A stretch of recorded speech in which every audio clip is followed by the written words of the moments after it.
Welcome back. It is just a few days until the expansion drops. You know what? I'm actually pretty damn excited. I feel it again. I've got my spark. And the good news is some new information has came to light from the Myriad interviews. So I'm going to cover it today. And I've got to say, there's some real nice stuff. Okay, potentially amazing news to start us off with. Archaeology. It would be a perfect match with Dragonflight, given the Horde Alliance expedition that's heading there that literally does include the Explorers Guild. But Blizz said their focus has been on primary professions for launch. Well, for archaeology, we can apparently, quote, look forward to something cool there in the future. I've got to imagine this means that it's returning within this expansion's patch cycle, right? Like the way they said, look forward to, very much does make it seem like it's actually a plan. And in the past, they did say that some sort of thing with archaeology would be, on the cards after launch, something they could look into. Now, previously, they said that if it comes back, it's not going to be in its old format of, dig sites and stuff where you have to click in the little thing and, not triangulate, but basically find the position of, the thing you've got to dig up. So I would expect something a bit different from the gameplay. And on that, I have to wonder if the likes of Dragonflight's rock climbing and photo taking world quests are perhaps some sort of prototype for the sort of thing that could be done with archaeology. Who knows? But at its core, I think this is exciting, and it seems like it's something that, in addition to a Mage Tower-like feature, we can add to our list of patch cycle expectations for this expansion. Alright, time for a change of pace. Sepulchre of the First Ones was too hard, especially on Mythic. The numbers bear it out. You can actually hit up our deep dive analytical videos on that if you're interested, but the good news here is that Blizzard do not want that to happen again. Raids will have stern tests, but they don't want to have to nerf a raid 20 plus times for, people who aren't the highest ranked guilds in the world to clear. So bringing in context then from various interviews, my expectation is that we'll have somewhat less mechanics where one player can spiral into a whole raid wipe, and that the tuning will be a bit more reasonable. And that should be easier than with Sepulchre by default, because we're dealing with less borrowed power and no things like the whole double legendary situation. Yeah, more good news for the long-term health of the game. So they think that Season 4 of Shadowlands was a success, but did admit that it had some flaws. Now overall, it's good enough that they do want to bring it back for this expansion, and one of the flaws they want to fix is the lack of outdoor content. Of course, Season 4 was only really good if you're a Raider or a Mythic Pluser. I mean, a WoW patch just doesn't really feel like a WoW patch without, the World of Warcraft being in it. I love the Season 4 changes, but I think for most people to consider that a big thing that's really worth coming back for, it would need something in the world content. So, that's happening is really good for the game's health. Instead of a pure content drought, they can now have a lean team make a stopgap greatest hits patch to round out the end of this expansion. Changing development philosophies then. So they said that Dragonflight is the first expansion that is built from the ground up with the ideals that were created and built upon from patch 9.1.5 onwards. So in the interview, this is essentially them formally embedding ideas such as, and this is a quote, "It's okay if you ignore large chunks of the game, you don't have to do everything." They're integrating that into their design. And that is good news. Take something like Korthia. They could have designed something really, really fun there, but the way that it was tied into player power ended up turning it into a chore. And the same happens for Torghast, which can be really, really bloody fun, but when it is just forced into being a gated currency distributor, it really does suck the fun out of doing it. Those important currencies should just come from doing the content that you'll actually want that gear for, and the good news is, Dragonflight pretty much does that. The soulbound crafting materials needed for high-end gear come from the high-end content you're doing anyway. I suppose a bit more like a Cosmic Flux or Valor Points or Echoes of Nyalotha situation. They're also more willing, they say, to ship stuff that just makes the game better for players right now, even if it isn't totally done. Now, there are potential downsides to that, but they actually used the UI revamp as an example. They said that they know there's loads more work to do on it, but ultimately, if they put it in the game right now in the state that it is in, it would deliver more features to players, even if the micro menu and bag bar can't be moved. Yeah, so it's not quite a move fast and break things attitude, but I think it's a bit more fresh and agile, and that is good to hear. Blizzard are often just too slow, and I think development ideology is a part of the issue there. If you are forced to constantly ship, then that actually helps you scope your projects. If you don't do that, then you end up with these massive unwieldy projects that never really get tied up into a delivery-friendly state. So if you kind of have, constant delivery cycles, you end up you just scope stuff in a way that means that your development pipelines are more, I guess, realistic, they're more reasonable, they're easier to predict. And as a side note here, especially for the software developers out there listening, do a search for continuous delivery. It's the development methodology that has kept our game development cycle for The Pale Beyond super lean and iterative and ultimately a really big success for us. Okay, to explain Shadowlands then, basically they said that it was a philosophical shift where they said, what if there was a really cool thing to chase? Which, I mean, sounds kind of funny to me, but I get what, I think it was Ian for this interview, I get what he was saying. So, Korthia sockets, they were intended to be a long-term stretch goal rather than a required feeling thing. That obviously didn't work. And as a result of all this, they're trying to be more cognizant of what they're actually asking players to actually do with their time. And to me, I mean, it's kind of shocking if they feel that they applied that design philosophy to Shadowlands, because having cool stuff to chase is a good thing, actually. It's not bad, but the problem is that Shadowlands really didn't have, I think, that much cool stuff, and getting the cool stuff was, like, really dreary. It wasn't fun.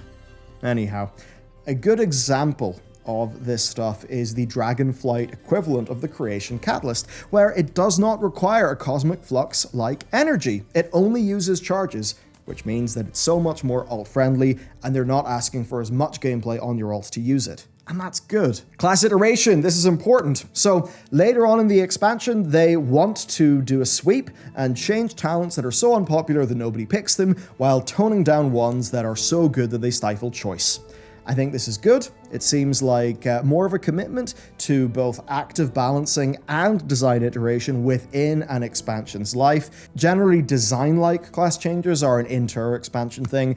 If they're an intra-expansion thing, though, I think that would be pretty good, especially considering the overhaul just happened. Okay, this is what excited me maybe the most. There actually is an unprecedented amount of encrypted content in Dragonflight that nobody has ever seen. Apparently it will blow some minds. That's a quote. Basically, multiple endgame narrative chapters and campaigns that are available at level 70 that have never been available to test on beta. There are dozens of cutscenes. All that stuff's there. I mean, by chapter count, around half of the narrative is like there at endgame, which I just think is absolutely fantastic. So while quite a few things have been data mined, obviously, and the leveling campaign has been tested, the actual true big things at the end that I think we could really get excited for, get some really cool cinematics, that stuff is actually going to be experienced in a far more natural way. And hey, that's really good. That's what they did with patch 9.2.5, and for what it was, that patch was a really big success. Okay, let's keep the alt-friendly train going. They are toying, this is not a commitment, but they said they are toying with the idea of a catch-up mechanic for the Great Vault that would allow players who miss a week or two to maybe loot multiple times, or perhaps make it easier for players with multiple alts to actually fill out their vaults every week. Fuck yeah. Yes, please. I mean, if they do it like that, then rather than maybe a shackle to WoW, that gameplay would feel like a bonus, right? In terms of your motivation, like if you've done a bunch of stuff in your main character and it'll be easier to fill up this other character's vault this week, maybe you'll feel a little bit more motivated to actually do that, right? So it could be a successful thing. As much as it's nice to hear something that's good, it's always better to hear something good multiple times over a span of time, because that kind of does indicate that they truly are going to do it. And this is where we get decently big news. They recognize that the patch cadence of Shadowlands left a lot to be desired. They say they have lots of plans to address that problem in Dragonflight. We've heard this sentiment from them multiple times. Now, I think back to even, say, Early Legion. Early Legion had a ton of problems, right? Like with the legendary acquisition, it wasn't alt-friendly as much. But the thing is, a lack of content was not the game's problem, and it was still wildly successful. So even if you do have design issues, in your game. If you can just ship a lot of content that is essentially quite cool to players like, you will find a degree of success. And also, it would mean, as we had in Legion, near constant public test realms and a continuing sense for the player base that there is something to look forward to just around the corner. And I think instilling that sense in people again is precisely what they need to do to rehabilitate this game's image in people's minds. There's chemicals in the water. This was kind of funny. Steve was asked about the wellspring that Tearshold is built on and what the Halls of Infusion do. Basically, some of those secrets that we found in Ultiman that I've talked about in lore videos, some people thought they essentially meant the dragons were being fully mind-controlled by the Titans because the Titans had, like, poisoned their water. Steve cleared it up, though. He said that the Titans, you know, they don't like uncontrolled change, so they like to put some guardrails up. The Halls of Infusion are merely a bit like, in Steve's word, putting fluoride in the water. So, not full-blown control, but, 100% done by the three-letter agencies then, Steve, eh? Okay, conspiracy theory jokes aside, Steve basically said that the order-infused water would help the dragon eggs grow, it would kind of nourish them, and it would, nudge them towards an orderly way of thinking. Order is fun. I mean, hey, do you want a villain that people generally find to be pretty cool? A villain who absolutely loved order? His name is... It's Sauron. I could have went in a different direction there. It's Sauron from Lord of the Rings. You should read up a little bit more about who he was in the Second Age. But anyway, the idea of too much order is a very, very bad thing. We all know that. It's even something that's popped up with Heaven in the Diablo franchise. So I think that Steve basically just was recapping the way the Titans think here, right? If they can nudge things in their direction, they absolutely will. Perhaps, though, our perspective on all these things will evolve, because our first enemy, Razageth, is a sort of anti-Titan rebel, the sort of thing where she will have went far too far and therefore will be a villain that we'll have to put down, but she will almost certainly be making a few cognizant points along the way. Time to address the drama. Okay, Malfurion. If you know the data mining, you know what I'm talking about. Steve covered the issues of Tyrande and Malfurion filling similar functions in the game's story as leaders, and some of the narrative problems that World of Warcraft's runtime will cause. But a bit of a TLDR here. Some data mining very much made it look like Malfurion would sacrifice his life to save Ysera. Now, Steve brought up, of course, the parallel to Persephone, and made it clear that Malfurion, and I suppose this is spoilers, but I think quite evidently Steve wanted to acknowledge and meet people's concern here. Malfurion is, I think, not really dying and going to Ardenweald. It's more that he is going to Ardenweald to take Ysera's place. Steve sort of indicated that the time that he spent there would do him good, and he wanted to make it clear that this is not Blizzard throwing him in the bin. So, I wonder what this means, to be honest. I'm still not sold.